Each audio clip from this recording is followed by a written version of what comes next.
bit to Teacher Nora, Sir Adila, Distinguished Toastmaster Azmi, fellow competent Gavilla communicators, and last but not least, beloved Gavillians.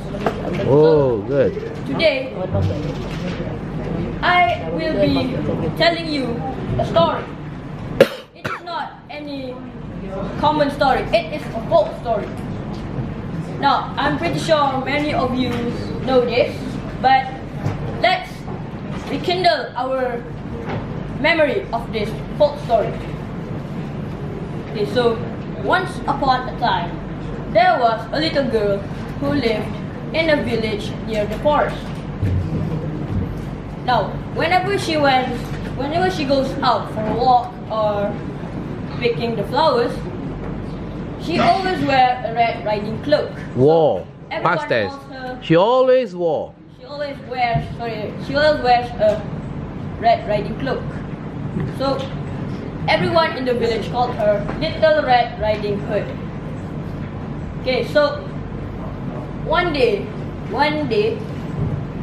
Little Red Riding Hood asked her mother if she could visit her grandmother's house just because she hadn't seen her grandmother for a long time.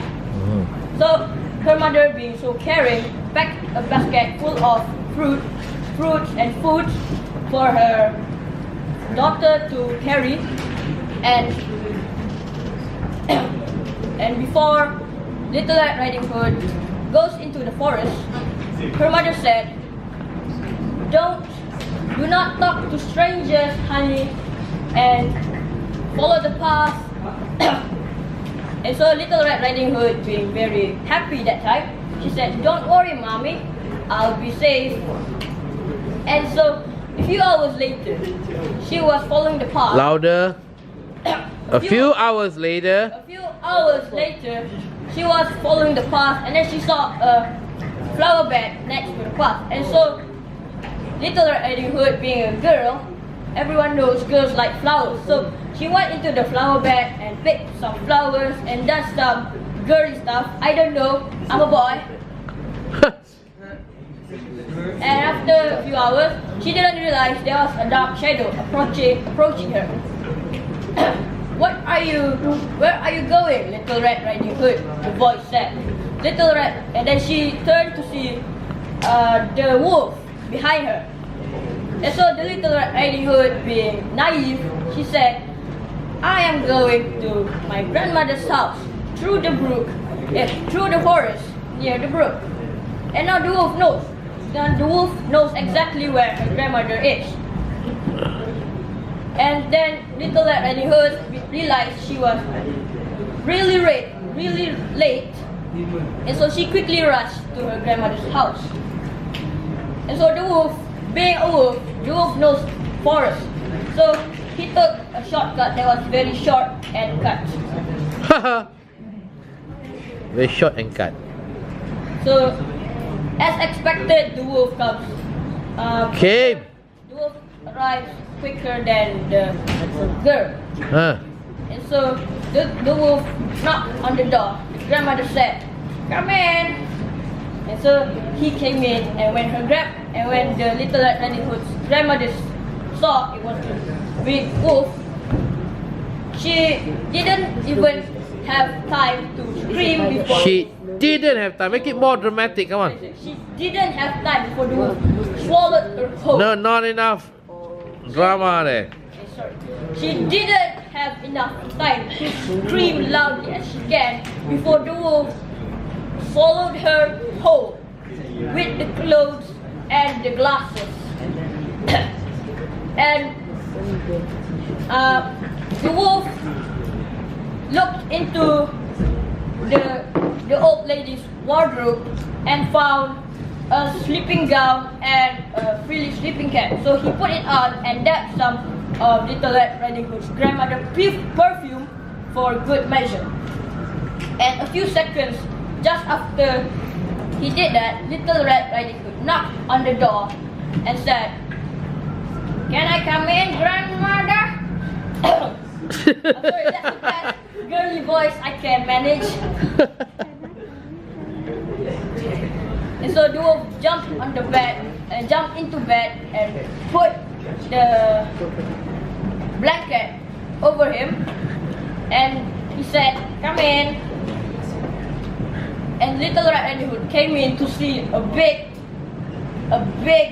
thing on the bed. And so she said, "Do you have a cold, grandmother?" "Oh no, I'm just sick for a bit." "But grandmother," the Little Red Riding Hood said.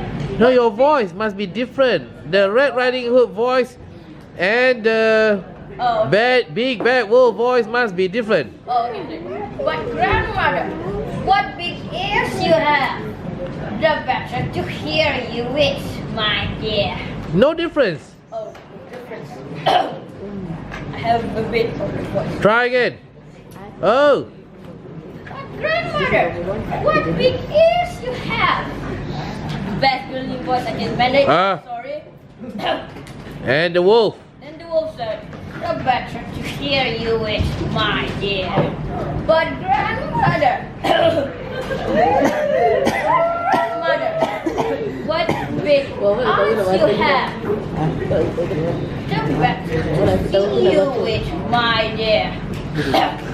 "But grandmother," the Little Red Riding Hood, in fear, frightened, "what big teeth you have." She was so scared that her voice literally shook. And then the big bad wolf, being really hungry, said, "The better eat with, my dear." And then the wolf roared and jumped out of bed. The Little Red Riding Hood, being shocked, she found a vase next to her and she threw it in the face. And then she said, "In the face." And so she went out of the shack. But when the wolf vision has cleared, he went out of the shack as well. And some things happened, and blood and blood and blood Blood. blood and blood and blood what? Flowed. Splashed. Spilled. Spilled, and the blood spilled into the shack. But I will not say whose blood it is, because it is too terrifying to just imagine what happened. And also it was outside, so I didn't. Oh yeah, 1% of the. And that is what the folk story is. If you want to know more, I can tell you more in my second project speech of storytelling. That is from me. That's all from me. Thank you.